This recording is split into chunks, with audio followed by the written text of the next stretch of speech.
सिंह साहब एजुकेशन में आप सभी लोगों का स्वागत है। पिछले वीडियो में हम अध्याय 2 प्रश्नावली 2.3 पूरी हल कर चुके थे। इस वीडियो में हम अध्याय 3 और कक्षा 10 अध्याय 3 दो चर वाले रैखिक समीकरण युग्म क्या होते हैं इनका बेसिक यानी कि पहले अध्याय 3 का बेसिक समझेंगे। अध्याय 3 का जो नाम है अध्याय 3 का नाम है दो चर वाले रैखिक समीकरण युग्म। तो यहाँ पर हम सबसे पहले समझेंगे कि दो चर वाले रैखिक समीकरण युग्म क्या कहलाते हैं। तो उनको समझने के लिए यहाँ पर हम उदाहरण भी लेंगे, उदाहरण से भी समझेंगे।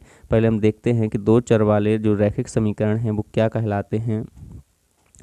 तो चर वाले रैखिक समीकरण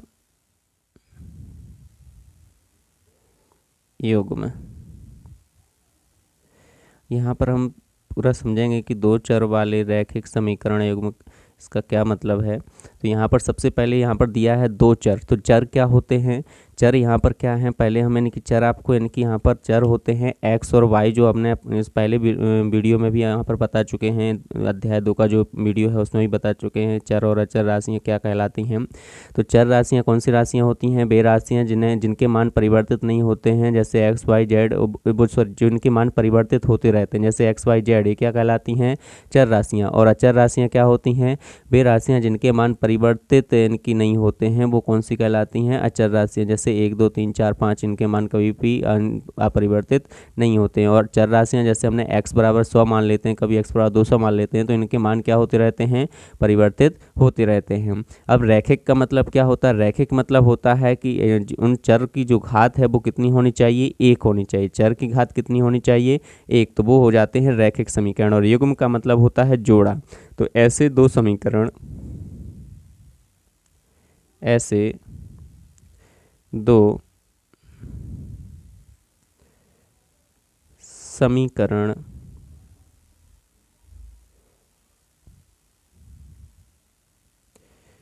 जिनमें दो चर उपस्थित हों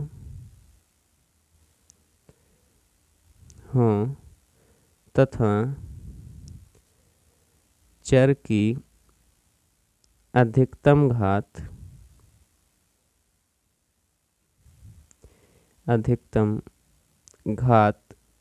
1 हो।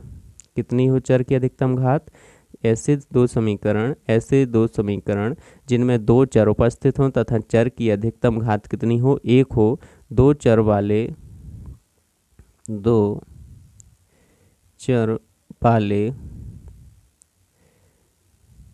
रैखिक समीकरण युग्म कहलाते हैं। यहाँ पर हम उनका व्यापक रूप भी देखेंगे। दो चर वाले रैखिक समीकरणों का व्यापक रूप क्या हो जाएगा, अगर देखिए एक एक करके पूरा आपको समझ में आ जाएगा। यहाँ पर व्यापक रूप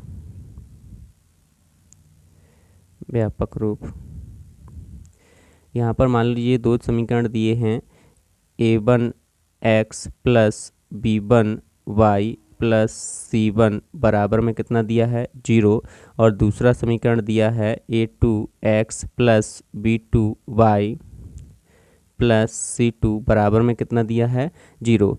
तो यहाँ पर आपके ये देखिए, जहाँ पर a1 a2 बराबर नहीं है किसके, 0 के, और b1 b2 भी नहीं बराबर नहीं है किसके, 0 के। ना ही a1 a2 के मान 0 के होंगे, ना ही b1 b2 के मान 0 के होंगे। तो इन समीकरणों में हम देख पा रहे हैं कि जो यहाँ पर a1 x प्लस के b1 y प्लस के c1 बराबर 0, a2 x प्लस के b2 y प्लस के c2 बराबर 0, तो ये दो समीकरण हैं, तो इसको बोलते हैं युग्म। जो दो समीकरण हैं तो दो समीकरण का क्या कहलाता है, युग्म कहलाता है। और यहाँ पर a1 x प्लस के b1 y प्लस के c1 बराबर कितना है, 0। अब इसमें देखिए चर कितने हैं, तो दो चर उपस्थित हैं, और इन चर की यानी कि जो अधिकतम घात है वो कितनी है, एक, एक घात आती है तो लिखा नहीं जाता है। तो यहाँ पर यानी कि दो चर उपस्थित हैं और चर की घात अधिकतम घात कितनी है, एक। तो यहाँ पर ये दोनों समीकरण क्या कहलाएंगे, दो चर वाले रैखिक समीकरण युग्म कहलाएंगे। अब यहाँ पर a1 और a2 बराबर नहीं होगा जीरो के, क्यों नहीं होगा, क्योंकि अगर यहाँ पर a1 का मान क्या हो जाएगा, जीरो हो जाएगा, तो ये पूरी टर्म जो है, ये पूरा पद क्या है, वो क्या हो जाएगा, जीरो।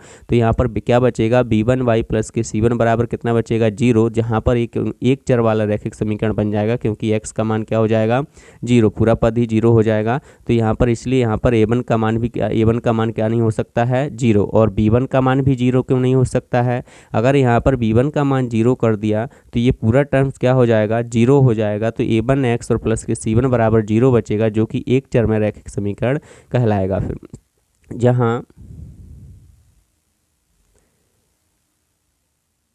a b c वास्तविक संख्याएं हैं, वास्तविक संख्याएं हैं, क्या हैं, वास्तविक संख्याएं हैं। तो इधर देखिए यहाँ पर यानी कि हमें क्या पढ़ना था, अध्याय यानी कि जो अध्याय 3 है उसमें दो चर वाले रैखिक समीकरण युग्म को पढ़ना था। तो दो चर वाले रैखिक समीकरण युग्म क्या कहलाते हैं, इनको हमने समझने के लिए पहले हमने परिभाषा लिखी हुई है। ऐसे दो समीकरण, युग्म का मतलब होता है जोड़ा, युग्म का मतलब क्या होता है, जोड़ा। तो दो समीकरण दिए होंगे वो जोड़े में दिए होंगे। तो ऐसे दो समीकरण जिनमें दो चर उपस्थित हों, देखिए x और y दो चर उपस्थित हैं तथा चर की अधिकतम घात कितनी है, एक, तथा चर की अधिकतम घात कितनी है, एक, चर की अधिकतम घात कितनी हो, एक हो, तो दो चर वाले रैखिक समीकरण युग्म कहलाते हैं, दो चर वाले रैखिक समीकरण युग्म कहलाते हैं। तो यहाँ पर देखिए हमें स्पष्ट समझ में आ गया कि इस समीकरणों में दो चर हैं और यहाँ पर a1x प्लस के b1y प्लस के c1 बराबर जीरो, और इनकी जो घात है वो कितनी है, अधिकतम घात कितनी है, एक है। तो इसलिए क्या कहलाते हैं, रैखिक समीकरण युग्म कहलाते हैं। युग्म का मतलब रखना जोड़ा, और रैखिक का मतलब होता है एक, और दो चर वाले मतलब चर का मतलब x और y, या तो t और p या q हो सकते हैं, इन कोई भी दो चर हो सकते हैं, ठीक। अब यहाँ पर एक चर और अचर राशियाँ हमने आपको बताई दी थी कि चर राशि क्या कहलाती हैं और अचर राशियाँ क्या कहलाती हैं। देखिए यहाँ पर चर राशि कौन सी कहलाती हैं, ऐसी राशियाँ जिनके मान क्या होते हैं, परिवर्तित होते रहते हैं, जैसे x y z p q r, मतलब ये बहुत सारी होती हैं, तो ये क्या कहलाती हैं, चर राशियाँ। और अचर राशि कौन सी है, अचर राशि का इसमें आया नहीं है, कुछ भी है नहीं, लेकिन अचर राशि देख लीजिए। अचर राशि मतलब, अचर राशि क्या कहलाती है, ये जो a1 a2 जो हैं इनके मान जो होंगे 1 2 4 6, ऐसे आपके जो मान होंगे वो क्या कहलाएंगे, अचर राशि। और रैखिक का मतलब क्या होता है, रैखिक, इतना याद रखना तो इस पूरे अध्याय का मतलब पता चल जाएगा। रैखिक का मतलब होता है चर की अधिकतम घात एक हो। तो मतलब रैखिक का मतलब होता है एक, रैखिक का मतलब कितना होता है, एक। तो यहाँ पर रैखिक का मतलब एक होता है, तो चर की अधिकतम घात कितनी होनी चाहिए, एक, और उसमें दो चर उपस्थित होंगे और उन चरों की जो घात होगी वो कितनी होगी, एक होगी। तो ये कहलाएगा रैखिक वो क्या कहलाएगा, दो चरों वाले रैखिक समीकरण। और युग्म का मतलब होता है जोड़ा, युग्म का मतलब क्या होगा, युग्म का मतलब होता है जोड़ा, यानी कि दो समीकरण दिए होंगे, युग्म का मतलब जोड़ा, दो समीकरण। तो यहाँ पर दो समीकरण दिए होंगे, जिसको युग्म बोलते हैं, उस जोड़ा भी बोलते हैं।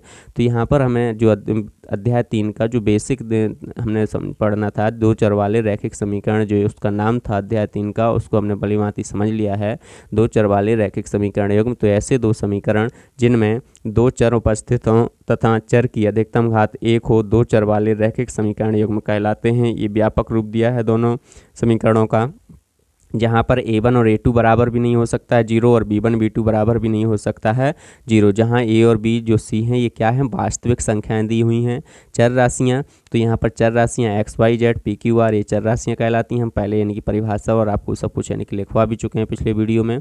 अचर राशियाँ 1 2 4 6 आपकी जो गणित वाली राशियाँ होती हैं वो अचर राशियाँ कहलाती हैं। रैखिक का मतलब होता है चर की अधिकतम घात एक हो, मतलब जो रैखिक का मतलब ही होता है एक, रैखिक का मतलब कितना होता है, एक। तो यहाँ पर यानी कि जो चर की अधिकतम घात कितनी है, एक हो।